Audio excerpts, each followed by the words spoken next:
Hay secretos que yacen ocultos en la sangre, secretos tan antiguos y perturbadores que, al salir a la luz, convierten la identidad en una condena. Bienvenido a Sendero Nocturno.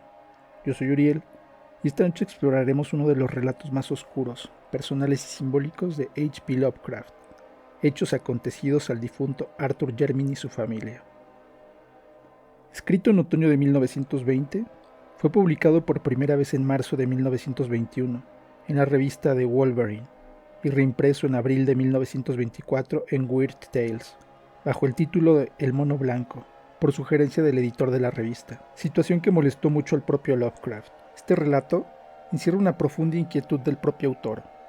Ambos padres de Lovecraft murieron en hospitales psiquiátricos, y muchos estudiosos han visto en sus escritos un temor persistente, el miedo a haber heredado una predisposición a la degeneración física y mental. Este temor se filtra en historias como esta, donde el horror surge no de lo sobrenatural, sino de la herencia, de lo que se esconde en el linaje.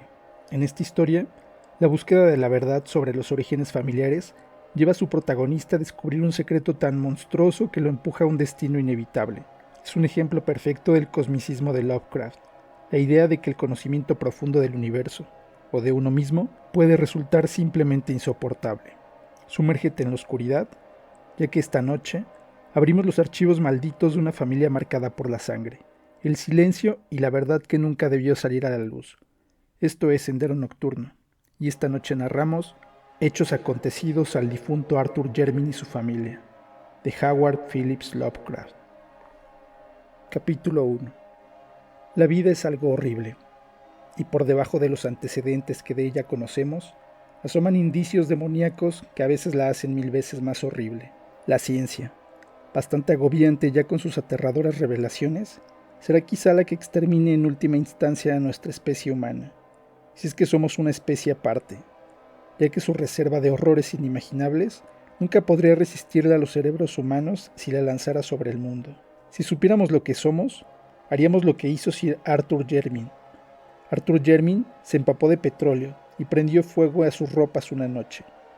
Nadie recogió sus restos carbonizados en una urna, ni levantó un monumento conmemorativo en su honor, pues se encontraron ciertos documentos y cierto objeto dentro de una caja, lo cual hizo que los hombres desearan olvidarse de él. Algunos de los que lo conocieron no admiten siquiera que haya existido. Arthur Jermyn salió al páramo y se prendió fuego después de ver el objeto que contenía la caja, que le había llegado de África. Fue ese objeto, y no su extraño aspecto personal, lo que le hizo poner fin a su vida. A casi nadie le habría gustado vivir poseyendo los extraños rasgos de Arthur Jermyn, pero él había sido poeta y erudito, y no le había importado. Llevaba la erudición en la sangre, pues su bisabuelo, Sir Robert Jermyn, había sido un antropólogo de renombre, en tanto que su tatarabuelo, Sir Wade Jermyn, fue uno de los primeros exploradores de la región del Congo, y había escrito doctamente sobre sus tribus, sus animales y sus supuestas antigüedades. En efecto, el anciano Sir Wade había poseído un fervor intelectual casi rayado en la manía. Sus extrañas conjeturas acerca de una prehistórica civilización congoleña de raza blanca le granjeron bastantes burlas cuando fue publicado su libro, Observaciones sobre las diversas partes de África. En 1765, este intrépido explorador había sido internado en el manicomio de Huntingdon. La locura estaba presente en todos los Jermyn, y la gente se alegraba de que no hubiera muchos. La estirpe no se ramificó, y Arthur era el último vástago. De no haberlo sido, nadie sabría decir lo que hubiera hecho cuando llegó el objeto. Los Jermyn nunca parecieron completamente normales. Les pasaba algo, aunque Arthur era el peor, y los viejos retratos de familia de Jermyn House, anteriores a la época de Sir Wade, mostraban rostros bastante bien parecidos.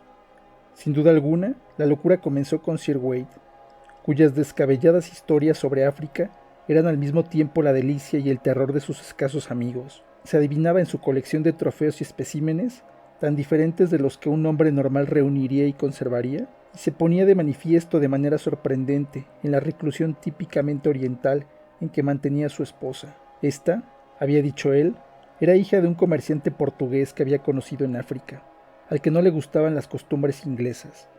Ella le había acompañado, con su hijo de corta edad nacido en África, cuando volvió del segundo y más largo de sus viajes, y se había ido con él en el tercero y último. del que nunca regresó. Nadie le había vuelto a ver de cerca, ni siquiera los criados, pues tenía un carácter violento y raro. Durante su breve estancia en Jermyn House, ocupó un ala remota y solo la atendía su marido. Sir Wade mostraba, en efecto, una manera muy extraña de ocuparse de su familia, pues cuando regresó a África no permitió que nadie cuidara a su hijo, salvo una odiosa mujer negra procedente de Guinea. A su regreso, después de la muerte de Lady Jermyn, él mismo asumió por completo los cuidados del muchacho. Pero eran las palabras de Sir Wade, particularmente cuando estaba borracho, lo que más inducía a sus amigos a considerarle loco. En una época de culto a la razón, como era el siglo XVIII, resultaba poco sensato que un erudito hablara de visiones disparatadas y de extraños paisajes bajo la luna del Congo, de gigantescas murallas y pilares de una ciudad olvidada, de ruidos y cubiertos de vegetación, y de húmedos y silenciosos peldaños de piedra que descendían interminablemente a la oscuridad de abismales sótanos que ocultaban tesoros y de inconcebibles catacumbas. Era poco aconsejable, sobre todo, desvariar acerca de los seres vivos que frecuentaban tales lugares, criaturas híbridas, mitad de la selva, mitad de aquella ciudad de una antigüedad impia, fabulosas criaturas que incluso Plinio habría descrito con escepticismo, seres que podrían haber surgido después de que los grandes simios hubieran invadido la ciudad en vías de extinción con murallas y columnas, sótanos y misteriosas esculturas. Sin embargo, cuando regresó de su último viaje, Sir Wade hablaba de tales cosas con un estremecido y extraño fervor, sobre todo después de su tercer vaso en el Knight's Head, jactándose de lo que había encontrado en la selva y de haber vivido entre terribles ruinas que solo él conocía. Y finalmente había hablado de tal modo de los seres que allí vivían que lo llevaron al manicomio. Mostró muy poco pesar cuando lo encerraron en la celda enrejada de Huntingdon, pues su mente funcionaba de manera extraña. Desde que su hijo comenzó a hacerse mayor, le gustaba cada vez menos su casa, hasta que al final parecía temerla. El Knight's Head había sido su centro de operaciones, y cuando lo confinaron expresó una vaga gratitud, como si se sintiera protegido. 3 años después, murió. El hijo de Wade Jermyn, Philip, fue una persona muy rara. A pesar del gran parecido físico con su padre, su aspecto y conducta eran en muchos detalles tan vastos que todo el mundo lo rehuía. Aunque no heredó la locura como algunos temían, era de una crasa estupidez, y padecía de vez en cuando breves arrebatos de violencia incontrolable. Era de pequeña estatura, pero sumamente fuerte y de una increíble agilidad. 12 años después de heredar el título, se casó con la hija de su guardabosque, de quien se decía que era de origen gitano. Pero antes de nacer su hijo, se alistó en la armada como simple marinero, colmando la indignación general que sus costumbres y su desigual casamiento habían suscitado. Al terminar la guerra americana, se supo que se había embarcado en un buque mercante dedicado al comercio con África, adquiriendo cierta reputación por sus proezas de hombre fuerte y excelente gaviero. Pero finalmente desapareció una noche mientras su barco se alejaba de la costa congoleña. En el hijo de Sir Philip Jermyn, la ya reconocida particularidad familiar tomó un extraño y fatal sesgo. Alto y bastante apuesto, con una especie de raro encanto oriental, a pesar de sus proporciones físicas un tanto singulares, Robert Jermyn empezó como erudito e investigador. Fue el primero en emprender un estudio científico de la considerable colección de reliquias que su abuelo loco había traído de África, y el que hizo famoso el apellido familiar, tanto en etnología como en exploración. En 1815, Sir Robert se casó con la hija del séptimo vizconde de Brigtolm, y posteriormente fue bendecido con 3 hijos, de los cuales el mayor y el menor nunca fueron vistos en público, a causa de sus deformidades físicas y mentales. Apenado por aquellas desgracias familiares, el científico buscó consuelo en el trabajo y llevó a cabo 2 prolongadas expediciones al interior de África. En 1849, su segundo hijo, Neville, una persona extraordinariamente repelente que parecía combinar la osquedad de Philip Jermyn con la altivez de los Brigtolm, se fugó con una vulgar bailarina, aunque fue perdonado cuando regresó al año siguiente. Volvió a Jermyn House, viudo y con un niño, Alfred, que un día sería el padre de Arthur Jermyn. Sus amigos dijeron que fue aquella serie de congojas lo que desquició la mente de Sir Robert Jermyn. Sin embargo, la causa del desastre seguramente fue solo el folclore africano. El anciano erudito había estado recogiendo leyendas de las tribus Onga, próximas al territorio explorado por su abuelo y por él mismo. con la esperanza de explicar de una manera u otra las descabelladas historias de Sir Wade acerca de una ciudad perdida, habitada por extrañas criaturas híbridas. Cierta coherencia en los extraños escritos de su antepasado demente sugería que su imaginación podía haber sido estimulada por los mitos nativos. El 19 de octubre de 1852, el explorador Samuel Seaton pasó por Jermyn House, llevando un manuscrito de notas recogidas entre los Onga, entre la creencia de que ciertas leyendas acerca de una antigua ciudad de simios blancos, gobernada por un dios blanco, podrían resultar valiosas para el etnólogo. Durante su conversación, seguramente le proporcionó muchos detalles adicionales, cuya naturaleza nunca se conocerá, ya que repentinamente se desencadenó una horrible serie de tragedias. Cuando Sir Robert Jermyn salió de su biblioteca, dejó tras de sí el cadáver de un explorador estrangulado, y antes de que nadie se lo impidiera, había puesto fin a la vida de sus 3 hijos, los 2 que nadie había visto nunca y el que se había fugado.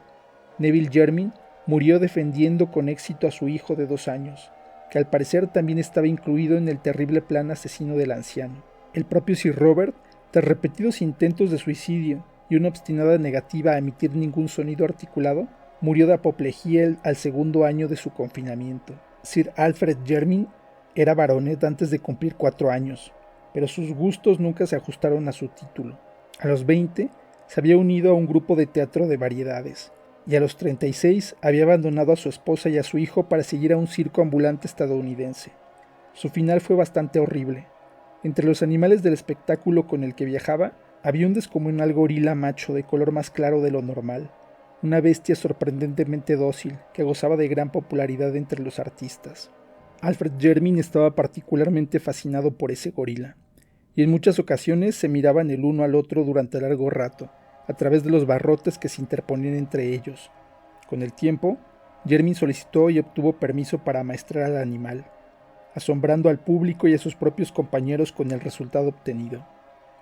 Una mañana, en Chicago, mientras el gorila y Alfred Jermyn ensayaban un combate de boxeo sumamente ingenioso, el primero asestó un golpe más fuerte de lo normal, lastimando al mismo tiempo el cuerpo y la dignidad del domador aficionado. A los miembros de El mayor espectáculo del mundo no les gusta hablar de lo que siguió. No esperaban oír el estridente e inhumano grito que lanzó Sir Alfred Jermyn, ni ver cómo éste agarraba con ambas manos a su desmañado antagonista, lo tiraba al suelo de la jaula y le mordía endiabladamente en su peludo cuello. El gorila se había descuidado, pero no tardó en reaccionar, y, antes de que su habitual domador pudiera hacer nada, el cuerpo que había pertenecido a un baronet quedó irreconocible.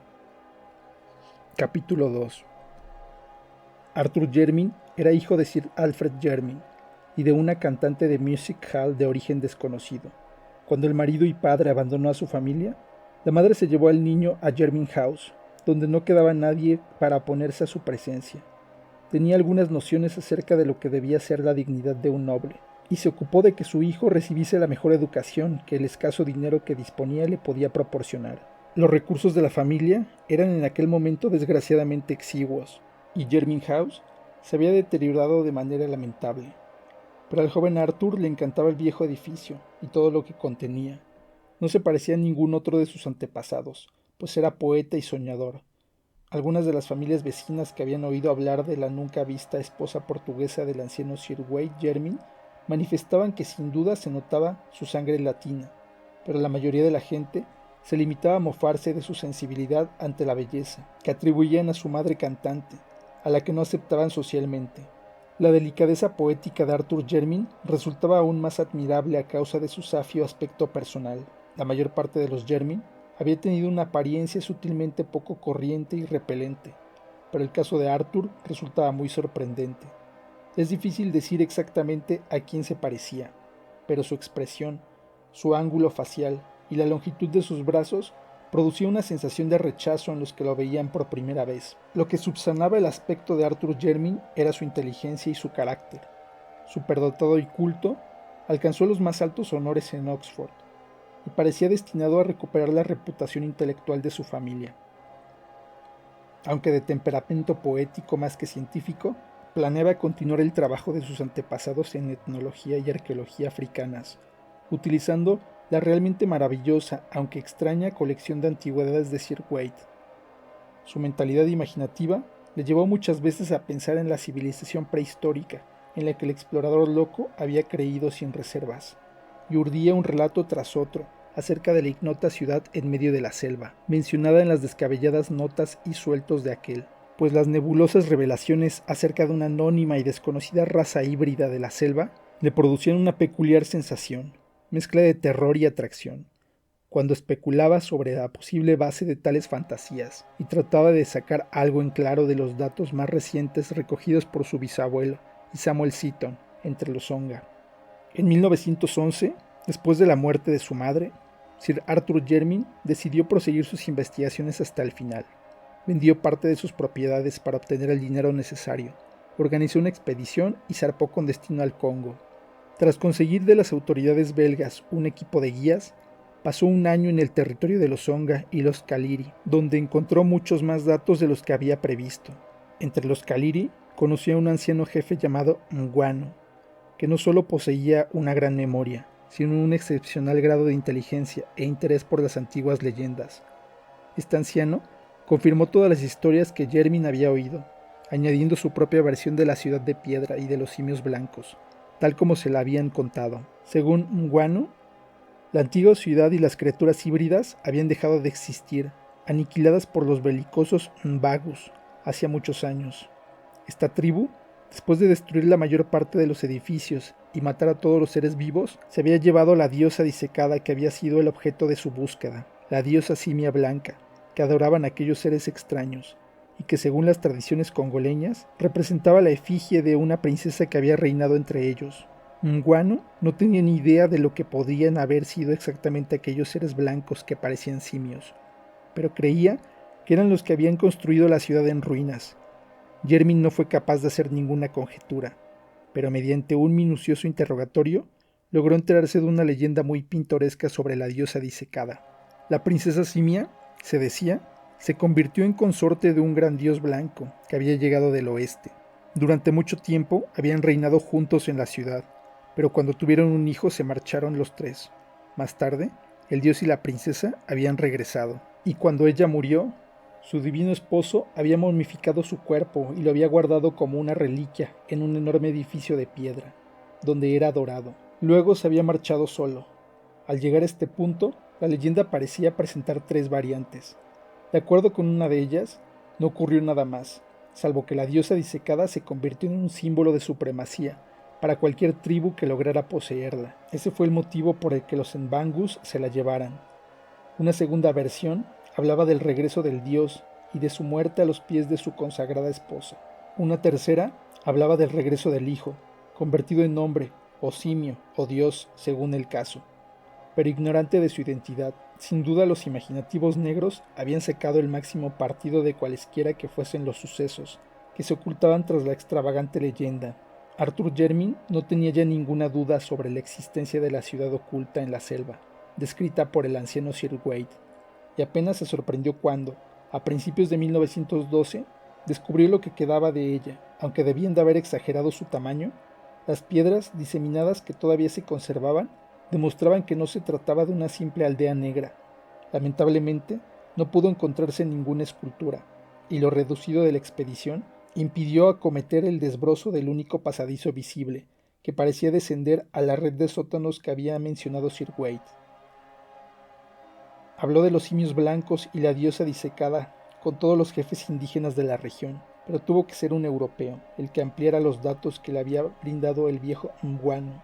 Monsieur Verhaeren, un agente belga de una factoría del Congo, no solo creía poder localizar, sino también conseguir a la diosa disecada, de la que había oído hablar vagamente, puesto que los otrora poderosos Mbangus eran en aquellos momentos súbditos sumisos del gobierno del rey Alberto, y no sería difícil persuadirlos para que se deshicieran de la espantosa deidad que se habían llevado. Por consiguiente, cuando Jermyn zarpó rumbo a Inglaterra, albergando la jubilosa esperanza de que, al cabo de pocos meses, recibiera la inapreciable reliquia etnológica que confirmaría las más descabelladas de las historias del padre de su tatarabuelo, es decir, la más descabellada que había oído en toda su vida, los aldeanos que vivían cerca de Jermyn House tal vez habían oído historias más descabelladas, transmitidas por sus antepasados, que las escuchadas por Sir Wade en las mesas del Knighthead. Arthur Jermyn Esperó pacientemente la ansiada caja que iba a enviarle Monsieur Verhaeren, mientras estudiaba con creciente asiduidad los manuscritos que había dejado su loco antepasado. Empezaba a sentirse cada vez más afín a Sir Wade, y se puso a buscar vestigios de su vida privada en Inglaterra, así como de sus hazañas en África. Los relatos orales acerca de su misteriosa y recluida esposa habían sido numerosos, pero no quedaba ningún vestigio tangible de su estancia en Jermyn House. Jermyn se preguntaba qué circunstancia había provocado o permitido semejante cancelación, y decidió que la locura de su marido debió de ser la causa principal. Recordaba que la madre de su tatarabuela se decía que había sido hija de un comerciante portugués establecido en África. Sin duda su herencia virtual y su conocimiento superficial del continente negro le habían llevado a no prestar atención a lo que contaba Sir Wade sobre el interior de aquel, algo que un hombre como él no es probable que perdonara. Ella había muerto en África, posiblemente llevada a la fuerza por su marido, decidido a probar lo que le había contado. Pero cuando Jermyn se entregaba a estas reflexiones, no podía evitar sonreír por su futilidad, un siglo y medio después de la muerte de sus dos extraños progenitores. En junio de 1913 llegó una carta de Monsieur Verhaeren, en la que le comunicaba el hallazgo de la diosa disecada. Era, afirmaba el belga, un objeto de lo más extraordinario, un objeto completamente imposible de clasificar para un profano. Que se tratara de un ser humano o de un simio solo podría determinarlo un científico, y la decisión se vería enormemente dificultada debido a su defectuoso estado de conservación. El paso del tiempo y el clima del Congo no son buenos para las momias, sobre todo cuando el procedimiento empleado es obra de un aficionado, como parecía ser el caso.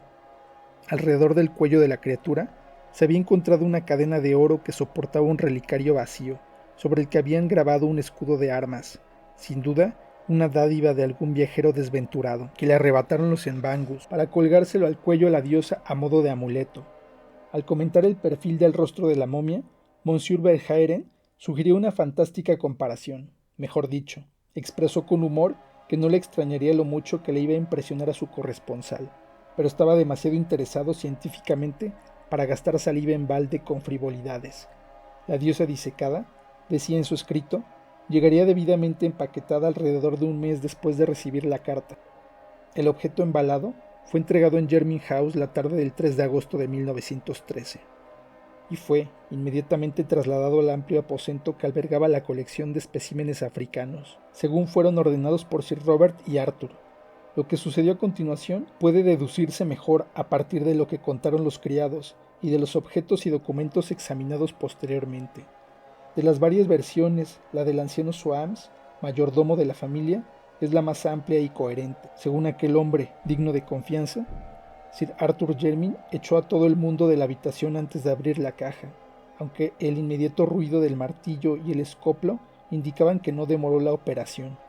Durante algún tiempo no se oyó nada. Cuánto tiempo no podía precisarlo con exactitud Soames, pero desde luego menos de un cuarto de hora después se oyó aquel terrible grito, cuya voz pertenecía sin duda a Jermyn. Inmediatamente después, Jermyn salió de la habitación y corrió frenéticamente hacia la entrada, como si le persiguiese algún espantoso enemigo. La expresión de su rostro, un rostro ya bastante horrible cuando estaba en calma, era indescriptible. Al acercarse a la entrada, pareció acordarse de algo y retrocedió, desapareciendo finalmente por la escalera que conducía al sótano. Los criados se quedaron completamente atónitos, sin dejar de mirar las escaleras, pero su señor no volvió. Lo único que salía del piso inferior era un olor a petróleo. Después del anochecer, se oyó un ruido metálico en la puerta que conducía del sótano al patio, y un mozo de cuadra vio a Arthur Jermyn oliendo a petróleo y refulgente de la cabeza a los pies a causa de dicho fluido, salir a hurtadillas y desaparecer en el negro páramo que rodeaba la casa. A continuación, en una exaltación de supremo horror, todo el mundo presenció el final. Una chispa surgió del páramo, una llama prendió, y una columna de fuego humano se alzó hacia el cielo. La familia de los Jermyn había dejado de existir. El motivo por el que no se recogieron ni enterraron los restos calcinados de Arthur Jermyn reside en lo que se encontró después, más que nada lo que había en la caja. La diosa disecada constituía una visión nauseabunda, atrofiada y consumida, pero era de fijo un simio blanco momificado, de alguna especie desconocida. menos peludo que cualquier otra variedad registrada, y muchísimo más próximo al género humano, tanto que resultaba completamente chocante. Una descripción pormenorizada sería bastante desagradable, pero destacaban dos detalles que se deben mencionar, pues se encajan de un modo repugnante con ciertas notas de las expediciones por África de Sir Wade Jermyn y con las leyendas congoleñas sobre el dios blanco y la princesa Simio. Los detalles en cuestión son los siguientes. El escudo de armas grabado en el relicario de oro que la criatura llevaba en el cuello era el escudo de armas de los Jermyn, y la jocosa sugerencia de Monsieur Verhaeren acerca de cierto parecido en relación con el apergaminado rostro se refería con vívido, espantoso y antinatural horror nada menos que al sensible Arthur Jermyn, hijo del tataranieto de Sir Wade Jermyn y de su desconocida esposa. Miembros del Royal Anthropological Institute quemaron la momia y arrojaron el relicario a un pozo, y algunos de ellos no admiten que Arthur Jermyn haya existido. Hay secretos familiares que se ocultan tras retratos, diarios y apellidos, pero algunos están grabados en la carne misma, y una vez descubiertos, ya no hay regreso posible. Hechos acontecidos al difunto Arthur Jermyn y su familia es un relato breve, pero cargado de simbolismo. Algunos críticos han visto en él una alegoría al miedo extremo de Lovecraft, a la contaminación racial y a la degeneración hereditaria, pero también puede leerse como una historia trágica sobre la identidad, el linaje y el precio de saber demasiado. Algunos estudiosos del tema han sugerido que este cuento pudo haberse inspirado parcialmente en las novelas de Edgar Rice Burroughs, creador de Tarzán, especialmente El regreso de Tarzán y Tarzán y las joyas de Opar, donde se describe una ciudad perdida habitada por seres híbridos. Si deseas leer este relato, puedes encontrarlo en diferentes antologías, aunque la que he narrado se encuentra en Narrativa Completa Volumen 1, publicado por Editorial Valdemar en su colección gótica. Gracias por acompañarme una vez más en este viaje a lo innombrable. Si te gustó este relato, no olvides suscribirte, dejar tu comentario y compartir el video. Cada palabra tuya alimenta este oscuro sendero.